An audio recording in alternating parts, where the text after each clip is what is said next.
Inside these brick walls along Western Avenue in Albany, there's a movement. One that asks a different question. Instead of what did you do? So now that we know better, we must do better. This movement asks, what happened to you? Have you ever lost a parent to death or incarceration? Have you ever been hit, slapped, insulted? Have you ever been sexually abused?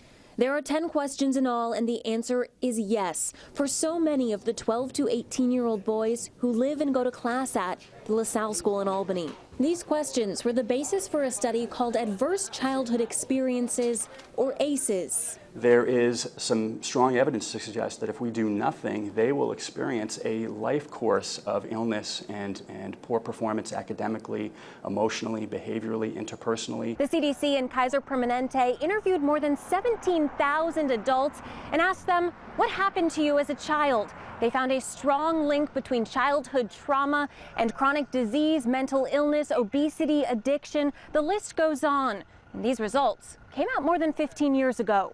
I figured the minute that everybody else heard about this, it would be routine screening, multidisciplinary treatment teams, and it would be a race to the most effective clinical treatment protocols. Yeah, that did not happen. Dr. Nadine Burke-Harris is a California pediatrician who says doctors should give screenings with the ACEs questions. She says children are often misdiagnosed with things like ADHD, when really their brain is damaged from toxic stress after enduring traumatic events like life with an alcoholic father or the death of a mother. So there are real neurologic reasons why folks exposed to high doses of adversity are more likely to engage in high-risk behavior. And that's important to know. Just 3 points on the ACEs test leads to significantly higher rates of mental and medical disorders. Almost all of these students have a 5 or higher. Almost all of them engaged in high-risk behavior. A big part of that is letting our staff understand not so much what did the kid do to get here, because that's not how we want our staff to view a kid. We want them to ask what happened, which is the bottom line for the ACEs study. What happened along the way? Troy Kennedy trains people at LaSalle how to implement trauma-informed practices based on ACEs. This is the actual sequence of human behavior. When he speaks, people listen. You ever had him just wear you out so much you was just like, just take it? Kennedy's knowledge goes beyond the books. 30 years ago, he was a student at LaSalle. One of the things I know that I did as a youth was go in people's cars, you know, looking for change or stuff like that. So things like that that just led to juvenile, delinquency. That's what Kennedy did, but it wasn't until recently he asked himself the question, what happened? His ACEs score was a 5 out of 10. Did I ever see someone domestic violence? Of course I did. Were there times where, you missed a meal? Sure we did. Kennedy's personal story gives him ammunition to help the kids he sees every day. Let's get them when they're 12. Before their brains are fully developed, so they don't have to wait until they're 42 to find out what happened to them is why they did what they did. This is a movement that literally moves kids beyond their past and toward a future that's different. In our next story, we'll introduce you to 2 young men who are well into moving on and explain how LaSalle helped them. That's part 2 of Breaking the Cycle. I'm Katie Eastman.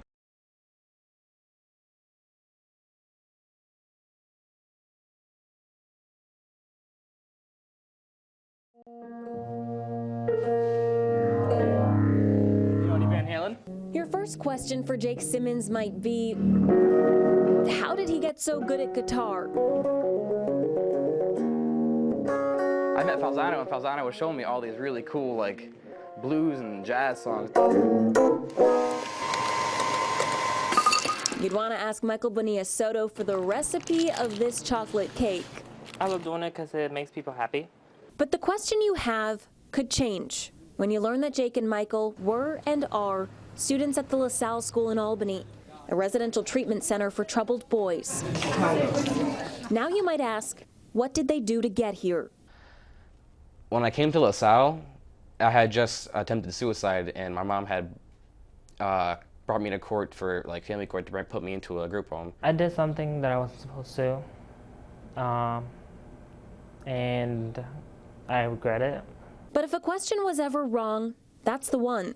And now I think we're beginning to realize there's a biological underpinning to this, and we can do something about that. David Wallace is the director of clinical services at LaSalle and an expert in the Adverse Childhood Experiences study. Instead of asking Jake and Michael what they did, he asks what happened. Wallace says almost all of the 12 to 18-year-olds who live and go to class at LaSalle have experienced childhood trauma that the ACEs study shows could lead to serious mental and medical problems as an adult. But the neuroplasticity, the information we're getting in neuroscience, suggests that if we can identify those youth early enough and put the right set of interventions, we can sort of bend that curve and actually create an opportunity for healing, resilience, skill building, and to offset the damage that would be typically associated with a high exposure to trauma, abuse, and neglect. According to the Harvard Center for the Developing Child, high levels of toxic stress from enduring trauma hijacks the brain and puts a child in a constant state of fight or flight mode. Don't forget to vote for Student Senate. Every LaSalle staff member is trained to react to students' actions in a way that won't cause more toxic stress to flood the brain. Each box gets a check. Knowing that even a school election can start the healing. Thank you. They don't understand what to do means to have anything in control, so to show them they can do this. A few years ago, this ballot had Jake Simmons in the president box. He won, and now he's in college studying music. We were all, I think, a little intimidated of Jake when we met him. He was a handful. This is that 6'8". When I got here, I hated it, and then, but as I got older, I started to realize all the good that it was doing for me. And chocolate chips. Michael came here from a juvenile detention center with a lot of anger. So his arms are flying, and it's just, and I can't do this, and I'm stuck here, and I literally said, you have to focus on the here and now. What you do to get out of here will end up being in your future. Let's change that question for Jake and Michael one last time and ask, what will they do? Many of the students here go back home after a few months or even a few years, and that's what got LaSalle thinking this approach needs to go beyond the campus. Now they have parent night. That's part 3 of Breaking the Cycle. I'm Katie Eastman.